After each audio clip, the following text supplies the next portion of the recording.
I have some sketches I'd like to show you.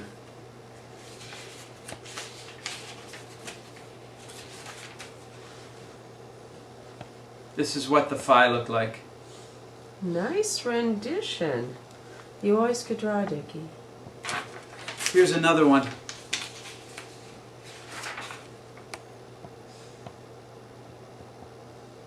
Huh. And then there's this. What the hell is that? I don't know. It's just what I see. What do you mean, it's just what you see? It's all in my head. I mean, that's what I gotta tell you. It's how they talk to me, the Phi. But no, not really talk. I can't call it that. It's part of how they communicate to me. Tell me about it, Dicky. I experimented with the thing, the tuner. The Phi left for me, and I experimented with it for 3 weeks. They left me alone with it. Suspended their visits. That was a good strategy of theirs. By the time they returned, I felt ready. Receptive. What do you mean, you felt receptive? I don't know.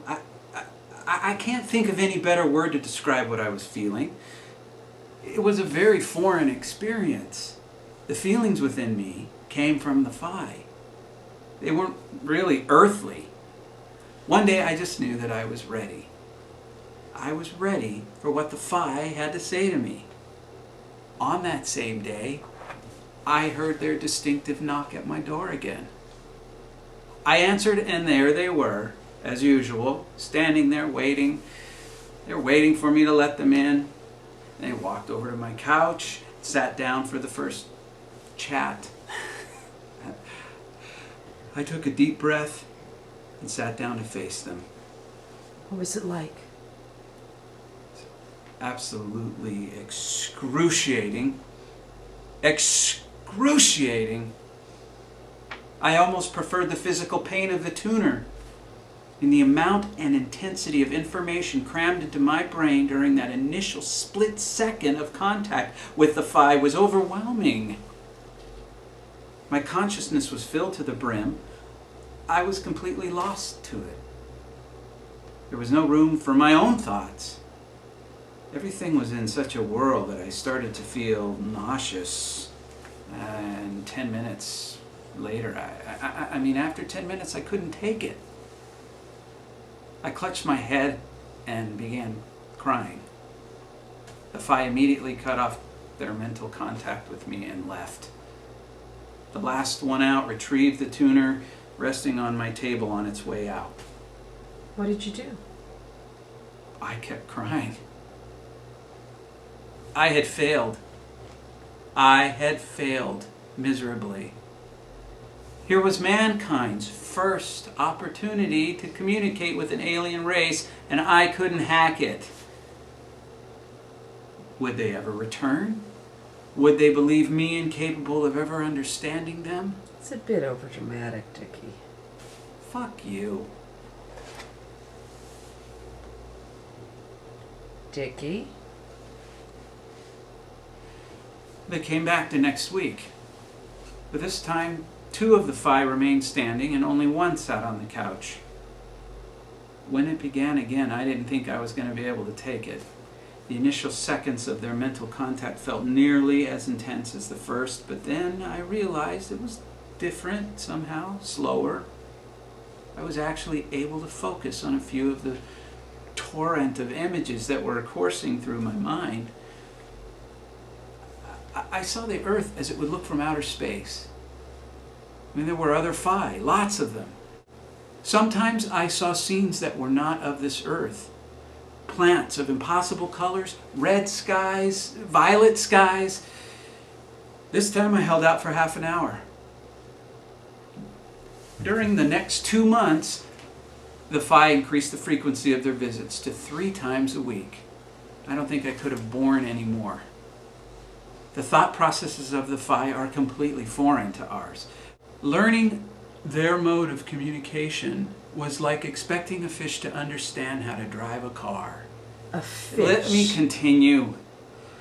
There's just no common point of reference. It was only through the conditioning afforded to me through the experience with the tuna rod that I was beginning to make sense of things. Even then, it took extraordinary mental efforts to begin to make any progress. Trying to make sense of it all was like standing on a pier, watching afternoon sunlight glint off each tiny wavelet, and each temporal flash of sunlight held the key to understand what the fire were trying to communicate to me.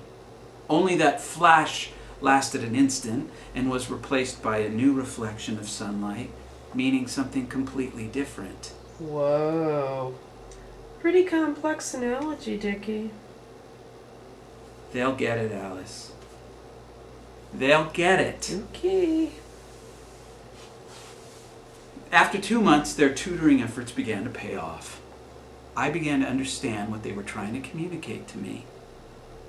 My initial breakthrough in my communications to them was my realization that they possessed no language. Their communication is process-based. Knowledge is passed on through a series of understandings.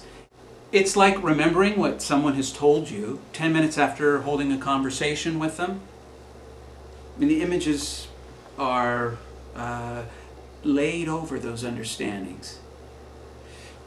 The trick is to juxtapose and balance the understandings with their accompanying images. And each understanding I received was really quite simple. What I figured out was that their thinking was three-dimensional, while ours is linear. I might receive a number of their projected understandings and images all at the same time. Each message was quite simple, but together it was all a jumble. I just had to learn to isolate and juxtapose them over each other and match them together in a fashion that made sense to me. Multitasking is a myth. I mean, the human brain can only really handle one task at a time.